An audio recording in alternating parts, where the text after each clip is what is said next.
Dr. Vekthar's eyes gleamed with a smug superiority as he examined the data in front of him.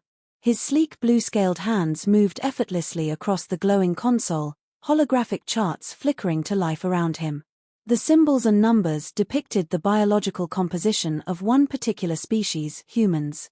He let out a low, guttural laugh that echoed through the sterile laboratory. "Primitive," he muttered under his breath. "Their biology is chaotic at best, inefficient at worst. How they've managed to survive this long is nothing short of miraculous." Dr. Vekthar was a decorated physician from the Vexary Consortium, renowned across the galaxy for his expertise in advanced xenobiology. He had dissected the mysteries of countless species, from silicon-based lifeforms on the ice moons of Drexa to the hive minds of the Kalthari swarm. None had ever proven particularly impressive, certainly not humans, whom the galaxy largely ignored as backward and fragile. He glanced disdainfully at the holographic projection of a human male, mid-30s by their primitive solar cycles.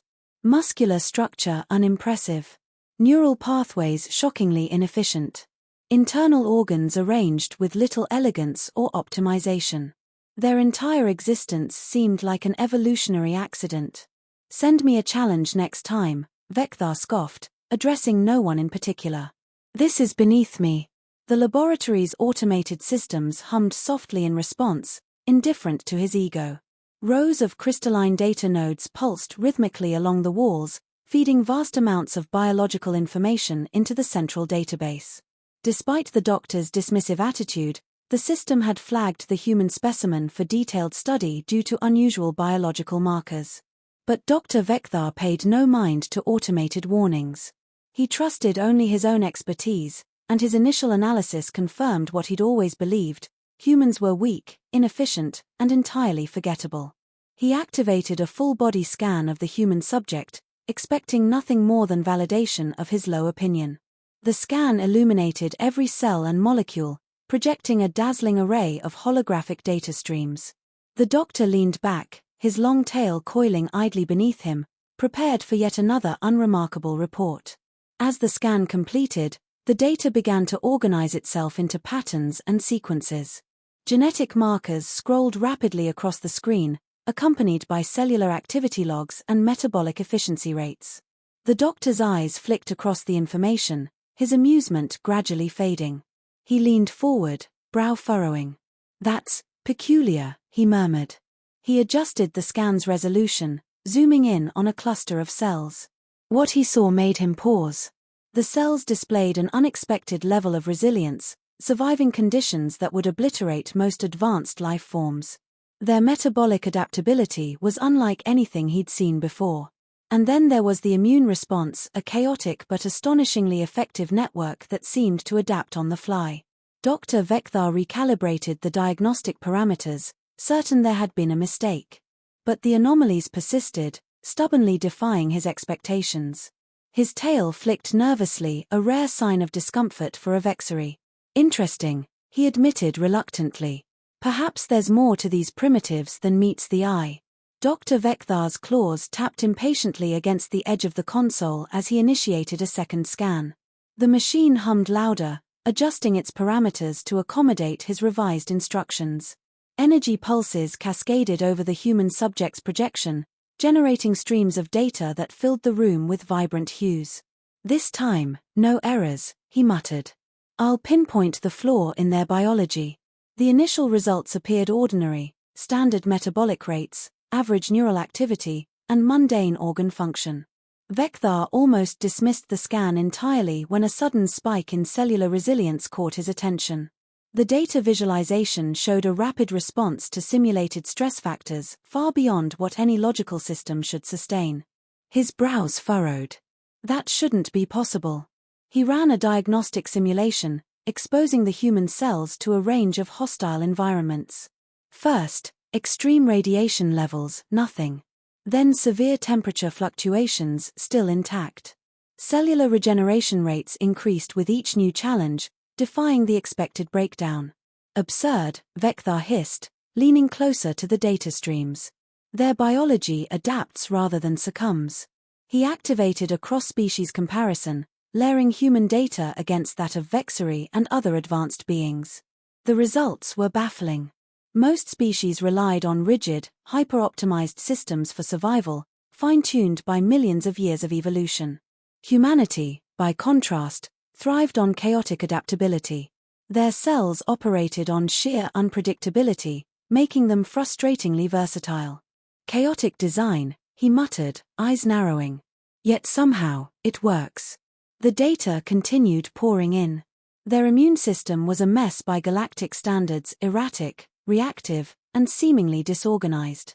Yet it defeated threats with ruthless efficiency. A crude but effective masterpiece. Vecthar recalibrated his instruments yet again, scanning for weaknesses that might explain their improbably high survival rates. He found few. While humans lacked the physiological sophistication of many advanced species, their bodies compensated with sheer resilience. Damage that would incapacitate a Vexari merely triggered accelerated healing in humans. Resilience bordering on recklessness, he muttered.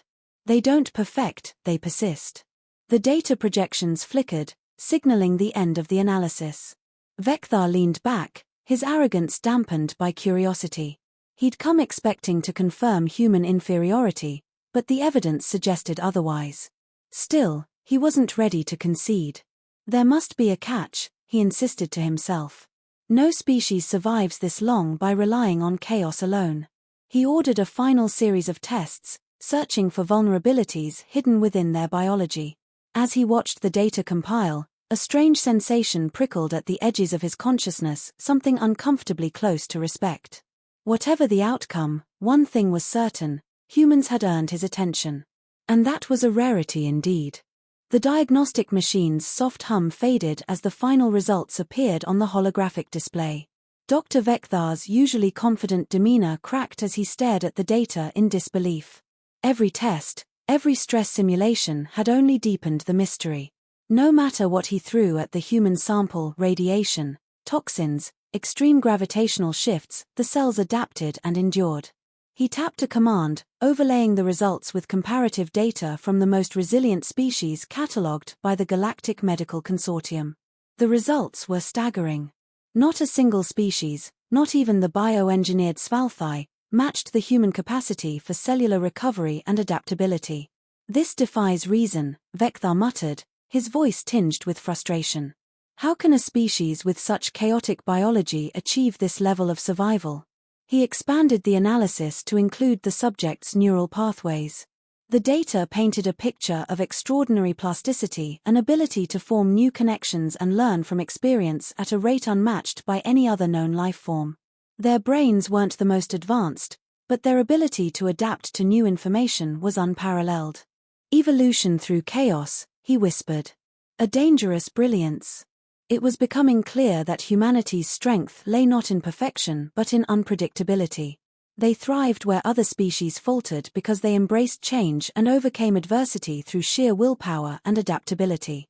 Dr. Vecthar couldn't help but admire that, despite his initial disdain. Still, the implications were troubling. If humans possessed such biological advantages, they could become a formidable force in the galaxy. Their seemingly chaotic nature masked a potential for greatness that even the most advanced species might find difficult to counter. Vecthar pulled up data on historical interspecies conflicts. Species with rigid, optimized physiologies often fell to unforeseen threats because they lacked the ability to adapt. Humanity, with its chaotic resilience, would likely thrive in situations that would cripple more advanced beings. This changes everything, he admitted reluctantly. They're not fragile, they're dangerous. For the first time, he felt humbled by a species he had dismissed as primitive. The arrogance that had defined his career began to wane, replaced by a growing respect. He recalibrated his expectations, recognizing that humanity's unpredictability was its greatest strength. As he compiled the final report for the Galactic Medical Consortium, Vecthar hesitated. His findings would undoubtedly shock the Council, challenging long-held assumptions about evolutionary superiority. But the truth was undeniable. He saved the report with a simple title: Chaotic Perfection, the Biological Resilience of Humanity. Leaning back, he exhaled deeply. Perhaps chaos is the ultimate design after all. Dr. Vekthar stood before the Galactic Medical Council, the vast chamber filled with projections of the most esteemed medical minds from across the galaxy. Their holographic forms flickered in shades of blue and green, expressions ranging from skepticism to mild curiosity. He cleared his throat, the weight of his findings pressing heavily on his shoulders. My analysis of human biology, he began, has led me to conclusions that challenge everything we believe about evolutionary efficiency and survival. A murmur rippled through the council.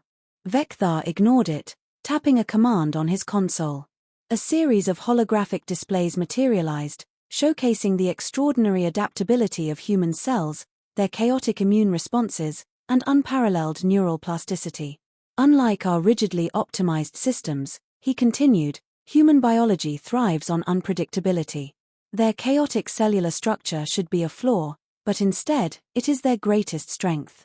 A council member with shimmering crystalline skin leaned forward. Are you suggesting that these primitives possess an evolutionary advantage? Vekthar met the councillor's gaze. I am stating it as fact.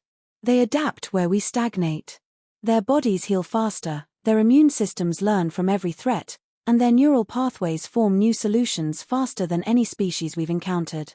The chamber fell into a stunned silence. Vekthar pressed on. We often dismiss chaos as weakness. But humanity has shown us that chaos, when harnessed, becomes resilience. Their biology embodies this principle. Another council member, adorned with bioluminescent tendrils, spoke up. What are the implications of this? Survival, Vekthar answered plainly. In scenarios where precision fails, humans will endure. Their existence is a testament to adaptability. They are not fragile, as we believed. They are formidable. The council exchanged glances, their skepticism gradually giving way to contemplation. Vekthar could see the wheels turning in their minds, centuries of preconceived notions unraveling in the face of undeniable evidence. As the session concluded, the council adjourned with promises to re-evaluate their stance on humanity. Vekthar remained in the empty chamber, his thoughts racing. He had come to mock humanity, confident in his species' superiority. But the data had humbled him. The universe was vast, filled with countless species that adhered to rigid structures and predictable paths. Yet here were humans, thriving in chaos, unpredictable and unstoppable. A rare smile tugged at his lips. Perhaps we have more to learn from them than I ever imagined. As he returned to his lab, he felt a renewed sense of purpose. This discovery would not only reshape galactic medicine but redefine his own understanding of life itself. And in the quiet hum of his laboratory, he resolved to never again underestimate the power of chaos.